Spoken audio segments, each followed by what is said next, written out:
Hi, I'm Lori Weinstein, and today I'm going to show you how to make a fantastic brisket that has been a hit in our family for decades. So first, what do you need? Well, you're going to start out with the brisket itself. That's something you can get from your local butcher, from a supermarket, from a grocery delivery, and it's actually called brisket. And the size that you need is going to vary based on how many people you're actually feeding. So I typically actually do this for over 30 people, and in that case, I've needed everything from 6 to over 10 pounds of meat. You can make this for one. Obviously, you'll need a much smaller amount, so just think about who's going to be eating it and how much beef you think they actually would eat, and that will help guide you.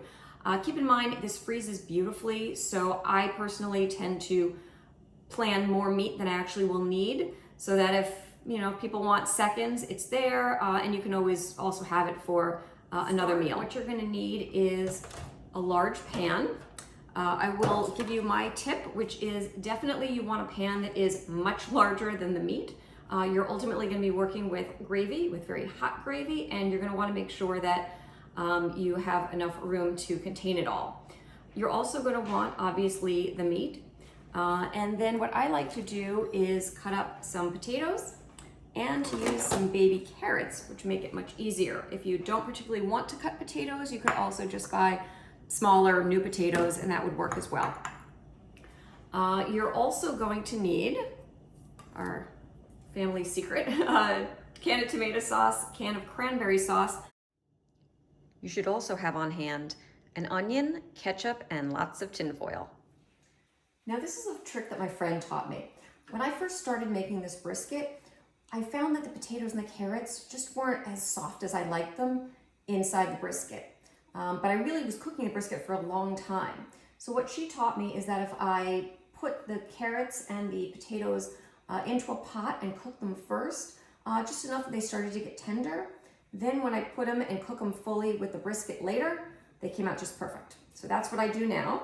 The other thing is, if you find that you really love the idea of the potatoes and carrots and brisket, but you don't want to alter the flavor too much of the brisket itself, what you can do is have a whole separate batch of potatoes that you put specifically even in the gravy later, and just cook them that way. I've done that sometimes too when I need just a larger portion of this particular type of potato. Now, while you've got the potatoes and the carrots cooking, you can take the time to slice your onion. And what you're looking to do is to ultimately create rings. That's how I've always done it. So now you've got your potatoes and carrots cooking, and while that's going on, you've sliced your onion. And so what you're going to do is you're going to break it into rings and just sort of put it around the pan. So what I like to do is just kind of lay it around the pan. You want to get a nice coating all together. After you've got the potatoes and carrots just a little soft, take them off of the stove, drain them, and you put them into this pan. They're gonna go, basically the bottom is lined with the potatoes, the carrots, and the onions. Then you're putting water in. Typically I look at about an inch of water. The idea is not to fill up the pan, but really just to sort of get your gravy started, and it's gonna combine with all the ingredients. And you're gonna be surprised how much it's gonna rise when everything comes together and how much gravy you end up with. When you're finished then, you just put on your brisket. What I do is I typically rinse off the brisket and then put it on. Obviously, of course, also be sure to wash your hands thoroughly before and after touching the meat or frankly any of the items that you're cooking. Now that you've got your brisket combined with your potatoes, carrots, and onions and water, you're going to make what's gonna go on top of the brisket. So as we talked about, you're gonna need a can of cranberry sauce. So for those of you that love this at Thanksgiving and are looking for an excuse to be able to use it again, this is your moment. Just put it in a bowl, and you're also gonna take about an even amount of tomato sauce. Typically for this, we use a can of tomato sauce. Again, you can make your own or use it out of a jar, but the idea is just figure it's gonna be about a 1-to-1 ratio for tomato sauce to cranberry sauce. So you're gonna put that in as well. And then what we're gonna do here is just mix it up. Just keep mushing it.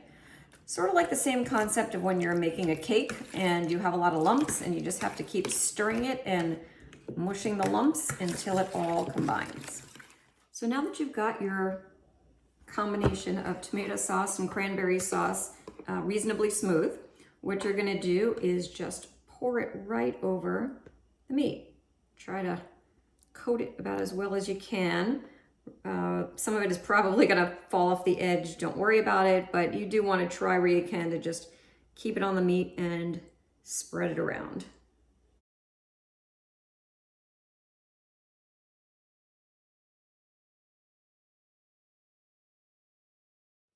So now you've topped your meat with the mixture of cranberry sauce and tomato sauce. You've really nicely coated the meat, maybe a little bit coming into the water with the vegetables, but that's okay. It's all gonna be delicious and it's all gonna come up and make one nice, delicious gravy. The final touch that I like to do is just a little bit of ketchup. So what you're gonna do is just put a little, dollop on the top. For fun, I usually like to sign my masterpiece and put my initials in. So now that you've got your delicious dish all ready for the oven, the next thing you're gonna do is put on some foil.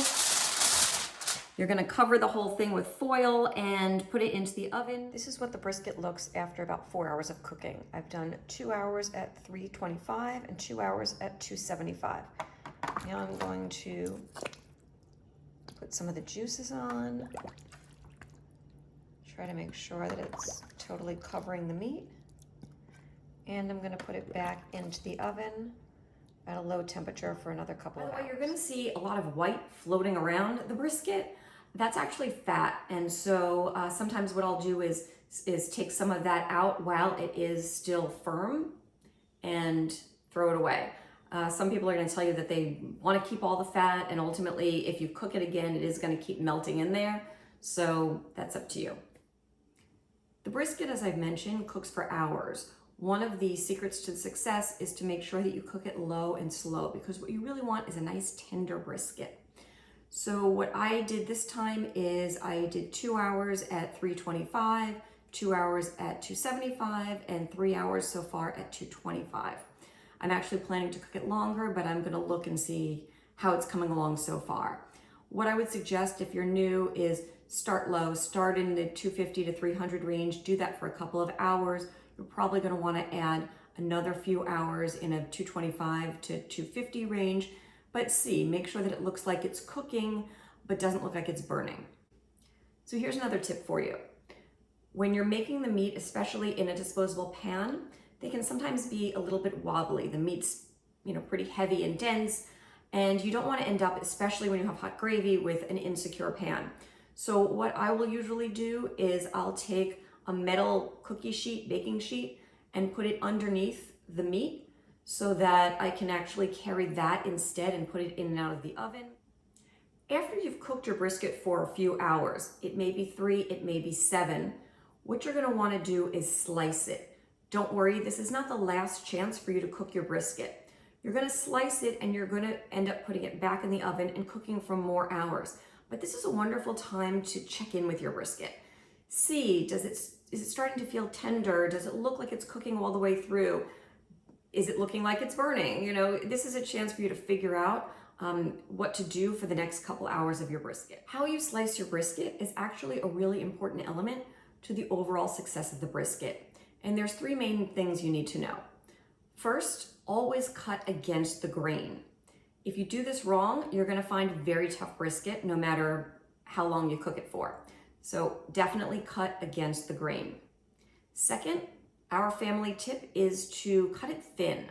I'm not talking deli thin where you can see through it. I'm just talking, don't make big thick slices. Make sure that you have nice, somewhat even, thinner slices. What you're gonna find is that they cook better, they soften, they just come out better. Third, if you can, get yourself an electric knife. Depending on the size of what you're cutting, it can take a while, it can be a little heavy on your hand, and so we found that an electric knife does the job a little quicker and easier. That said, last year my electric knife broke and I did it by hand and it worked out as well. So if you don't have one, don't panic. You can absolutely still use a regular knife. Again, just against the grain and keep it thin. For the slicing stage, you're gonna want a cutting board, an electric knife if you have it, or else just a good sharp knife.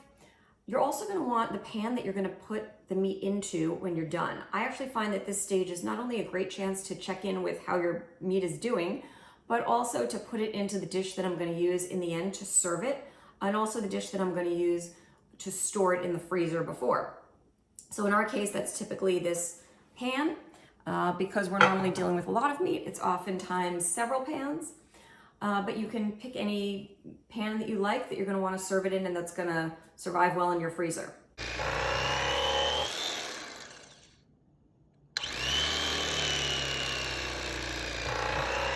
Notice the thin, even slices. And after a few more hours at 225, your brisket should look like this.